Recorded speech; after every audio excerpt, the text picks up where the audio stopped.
Who are you? What do you do? And how did you discover ActIn FITT? So I'm Marilee Jager, and I'm a Vice President for Friends and Bank and Trust, mother of two, wife.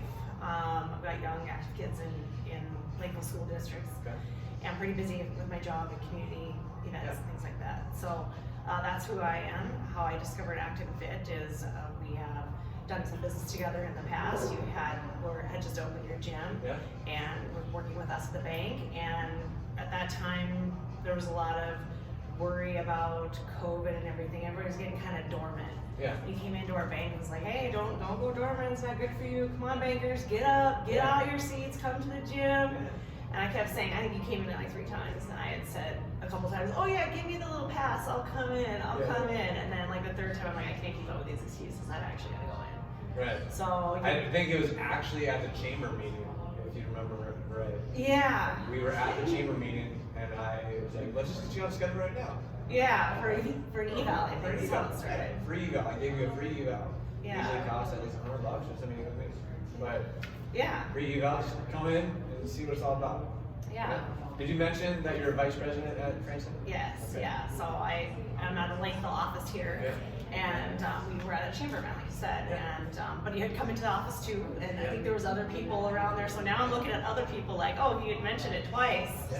Come in, and even gave me a free pass and a free eval, and I still hadn't come in. So like, what's there to lose? What is there to lose? Exactly. Right? So, it's just a little bit of time. Yeah. What made you choose ActIn FITT? So coming in, for me, one of the things that I think about, at least in my business, if somebody wants to do business with you, they'll come and ask for it. Yeah. And nobody else was asking me to come in, and so I didn't really know about any other gyms. I didn't really think about them. The gyms I knew about were the ones my kids were going to at school, essentially. Sure. So you made your presence known, and so I came in, I did the eval, and I found my information there that I hadn't found out even at a doctor. So in terms of my physical fitness, I always thought I was kind of a strong person. Mentally is one thing, So why did you stay with ActIn FITT? So why did I stay with ActIn FITT? So I came, based on the eval, I knew I needed to do some work. Yeah. So I came and had a discussion with you about that, and we talked about, how many days do you think a week is it gonna take to change? Do you think like 1 hour a week is enough to put towards this? Yeah. And I asked myself that question, no, it's not. So I signed up with training, and the reason why I signed up for training is because I don't know my way around a gym. I do now, but I didn't then. Yeah. So I looked at all these machines. I'm like, I don't know what to do with any of these. Yeah. I didn't know what a deadlift was. I didn't know what a shoulder press was. Yeah. I didn't know what any of that was, so I needed training. Yeah. So that's why I signed up for the personal training, and that's what kept me here, kept me accountable, and I didn't have to worry about the confidence coming to a gym with all these people pushing weights, and I'm looking at them wondering if I'm doing it the right way. Type thing. Yeah. So that's what got me started, and then as classes became available, I became more confident in the gym. I was like, I want to try that. Yeah. We did HIIT. I did the Olympic weightlifting. So I've been doing that, and some summer things we've done outside, different times, and we did a class with the bank. Yeah. So that's basically what's kept me here, is the knowledge. There's always a change. It's not the same thing all the time. There's different classes being offered, and then this place kind of helped develop me as an athlete. Like here I am, I'm 40 years old. I would consider myself an athlete now after 2 years. Yeah. So you're doing weightlifting, USA weightlifting. Yeah. So the next question I would ask here is, how has ActIn FITT changed your life as well as your family's life? You are like the ideal client that I like to come in for, which is why I wanted you to be the first one that I do one of these interviews on camera with. Yeah, so how has it changed my life? So I got involved with the training, started with you, and transitioned to Kelly. I got into her weightlifting class, and then I thought it was a natural fit to do the training with her as well, because the 2 times a week, I wanted to give it more. And so if I'm training with her on a personal, we can work on things that are specific to my needs as an athlete, to improve my specific things that I've got to work on. So that sort of kept me here, and in that, knowing that my husband was weightlifting when he was in college, I was talking to him about all these things I was doing. He's like, oh yeah, I know about that. I know that. Why don't you show up then? Come show up. So he started the class, and neither one of us had done Olympic weightlifting in the past, and he had done just weightlifting right at college with his buddies. So he started, and we both ended up competing about a year ago, our first time. So like a year after training, we competed for our first time, and it was pretty interesting. And we really appreciate we're talking about it with our kids. Yeah. So then we came and asked you, hey, can you train our kids too? Yeah. And he set up a class for our kids and a couple of other of their friends, and they did it during the summer. And lo and behold, they were kind of picking up on things that we didn't know that they had in them. You know, they had never been in a weight room like that before. Yeah. Yeah. So at the end of the day, you know, when basketball season came up and Olympic weightlifting season came up, we found that our daughter is at an age where she could qualify for JV. She went for it, and she did after, you know, one summer training here. Yeah. And they're like, yeah, we want her on the team. Yeah. She's about this close to making it. So I don't know that she'll make the state qualifier, but she's this close, and it's her first year. Yeah. So it's really become a whole family thing, and it's something that I think we'll carry on for the rest of our lives. I mean, I see myself training until I can no longer train because I can't get up in the morning, and hopefully that'll be when I'm 100 years old. Sure. You know? Yeah. My son is a little young for like a JV situation, but he was in here in the summer. He's always asking, hey, can you get me a little bar? I want to practice at home. I think I sent you. He was practicing with a broomstick. Yes. Yeah. Yes. So we watched the Olympics. It's really changed because it's something we can identify with. It's something we can do throughout the whole family can relate to it. Right. Love it. So you have you competing, your husband competing, Yes. your daughter competing, Yes. and when your son is of age, you also compete. Yes. Yeah. So yeah, Justin and I are set to compete again here in a couple months. So. Love it. Love it. Obviously, we'll be there to support you for that. What were your goals when you started, and how have they changed today? I think when you had my eval, I said that my goal is to do a pull-up. You're like, Sure. lofty goal, lady, Yeah, lofty yeah. goal. And I'm like, I could do it, you know, thinking back to the time when I was in volleyball in high school, you know. I probably could do 1 or 2 pull-ups. Yeah. It was a long time.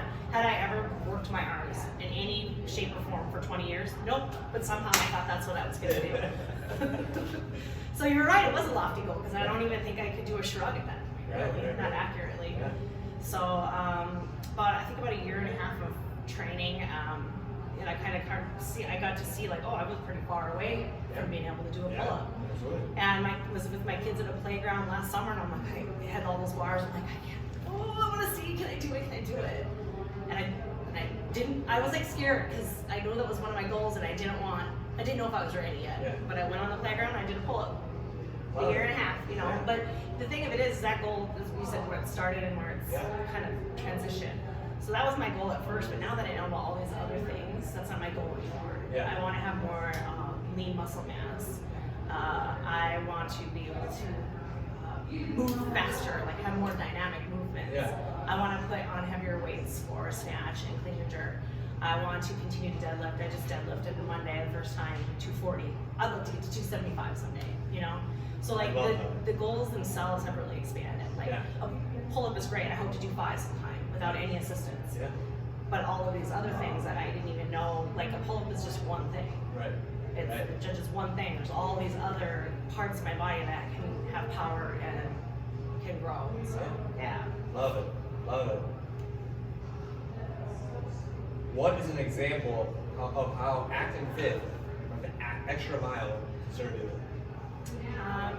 I would say if I could go to like the most meaningful thing, it was definitely during COVID, because I had just come to what you had said, like when you can consider yourself more successful as a athlete is when, or in training is when your training is no longer a routine, it's no longer a task, it's a habit.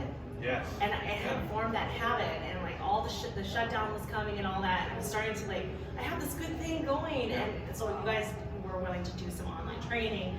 You were willing to, like, if there's some things we can help you learn how to do at home, do the program. That's when I got into some of the programming and things like that, because when I was leaving the gym, I wanted to be able to take things with me. And unfortunately, or fortunately, it didn't happen very long that you're shut down, and so that was good. But during that time, that meant a lot to me, because I was worried that my training was going to go by the wayside, and it was really important keeping me and my family healthy. Absolutely. So you guys went above and beyond there, above and beyond in terms of helping me succeed in the upcoming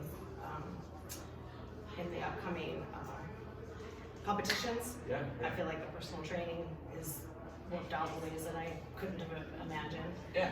I think a lot of the community things that you do go above and beyond, like when you have a lunch or something like that. I bring my kids With Chef here. Neil, Yeah, with Chef Neil. Those things are above and beyond. We get to see each other because when we're working out here as a community, you don't want to interrupt someone else's workout. Yeah. You don't want to interrupt you training with somebody else. But I see them all the time, and I kind of want to say hi to them. Yeah.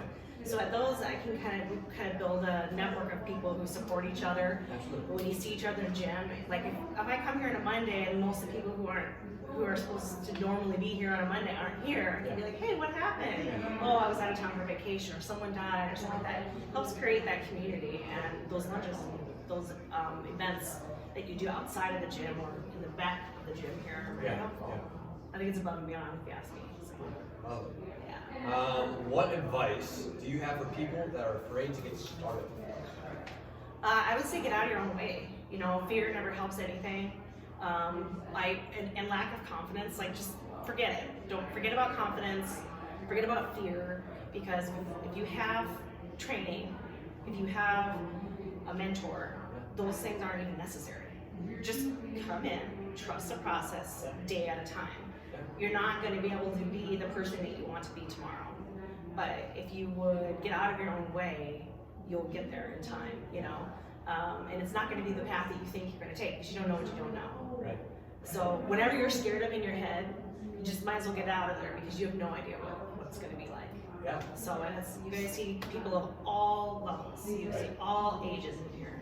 So if you think that you have to be, you know, some big buff dude that's, you know, weighs 250 pounds and is cut from shoulders like this to get started, that's not true. You know, I'm 40 years old. I don't have that physique today, you know, but I'm getting closer to having the physique that I want to have, and I'm a long ways away from where I was 2 years ago. That's for sure. Absolutely. So, good. yeah. Well, I appreciate you coming by. Is there anything else that you want to cover or discuss while we still have the camera on? Yeah, you know, I guess in terms of excuses, like, I guess maybe if I could speak to especially working moms and working dads, the gym is open anytime.